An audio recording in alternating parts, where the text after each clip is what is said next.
eye view, this is going to be my spoiler-filled review for Venom. Spoilers all the way through here, guys. If you don't want to know any spoilers, don't watch this video. Go and check out my spoiler-free review, the link above my head. You can find out what I thought of the movie and my star rating for it. Spoilers-wise, there isn't really that much, to be perfectly honest. You saw more or less what you needed to in the trailers. I hated the fact that they showed the last moment of the film in the trailers, when he's in the shop and he's stopping the shoplifter from attacking the shopkeeper and talks about ripping his arms and legs off and calling him a turd and all that. That was the last moment of the film before they walk out and just start talking, and that's the end of the film.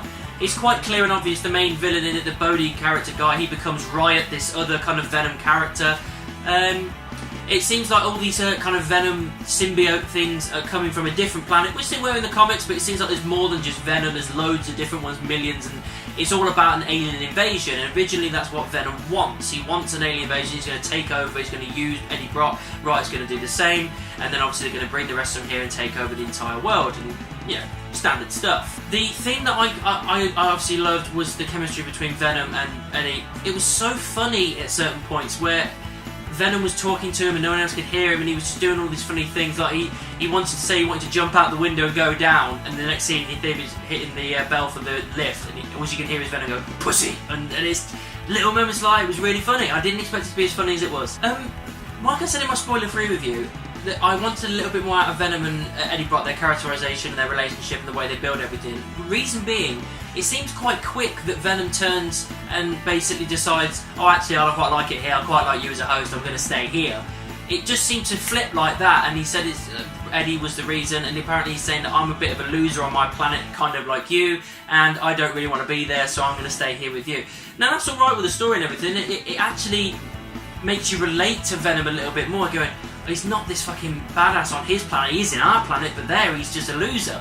So I quite like that, but I felt like I need a little bit more story building, a little bit more character building to get to that moment, because he, like I said, he was dead set on destroying the planet and using Eddie to do that, and then he just kind of flips less than half an hour later, and it seemed rushed, really.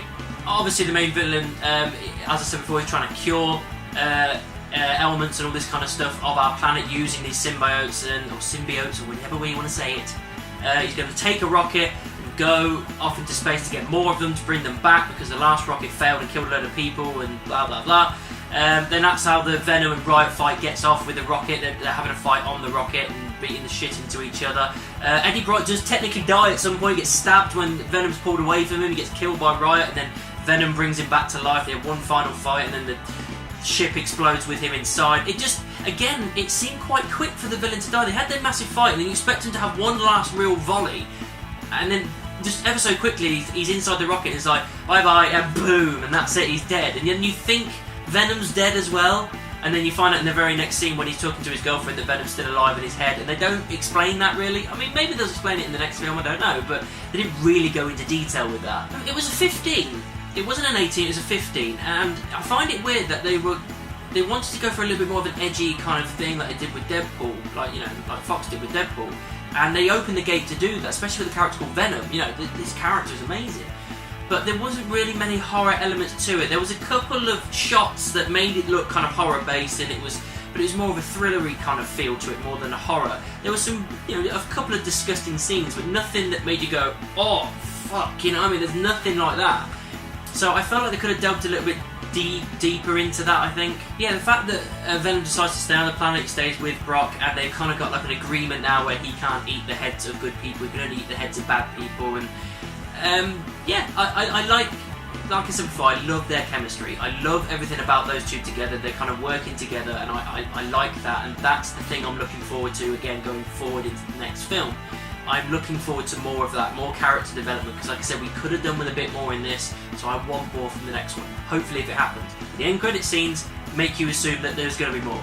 Yes, there's two end credit scenes. I'll talk about the awesome one first, and then the second one I'm a little bit kind of miffed about, to be honest. It was a bit fucking pointless. Yes, the first one. Eddie's going to a prison to interview this absolute psycho. Straight away, my little nerdy head knew I know who it is, and yeah, it turned out to be true. It's Carnage, it's Cletus, I can't remember, oh fuck, I've forgotten his name, it's Cletus something. Fuck, forgotten it. Anyway, but it's Woody Harrelson that's playing it, so he is in it, and he's there with his little red head, and he just basically says, when I get out of here, there's going to be carnage. And great. If they're going forward with this, it's a good way to go forward. They're being solid by adding a big actor like Woody Harrelson and making Carnage. I'm up for that. I'm definitely up to seeing that. I mean, if it's literally just those two going at it for 2 hours, I'm all over it. The second end credit scene, it's not an end credit scene. Don't stay to watch it, and I can't believe I'm saying that because normally I would say stay to watch it because it's either funny or awesome. It's pointless. It's literally a little clip from that Spider-Man Into the Spider-Verse thing. It's nothing to do with anything to do with Venom at all. Pointless. Complete waste of time. Don't know why I sat there waiting for it. It was ridiculous. So yeah, that's all my spoiler talk done. Yeah, as I said, enjoyed the film, but it wasn't amazing. It had a lot of flaws, but I'm optimistic for the next stage of this universe that they're trying to build. So that's my spoiler talk done for Venom. What did you think about it? Let me know down in the comments or send me an email. You can also find me in the various social media, Facebook, Twitter, Instagram and Tumblr. Just type in Beard's Eye View anywhere and I'm sure you'll find me. Don't forget to like, subscribe and share my videos. I'll see you soon.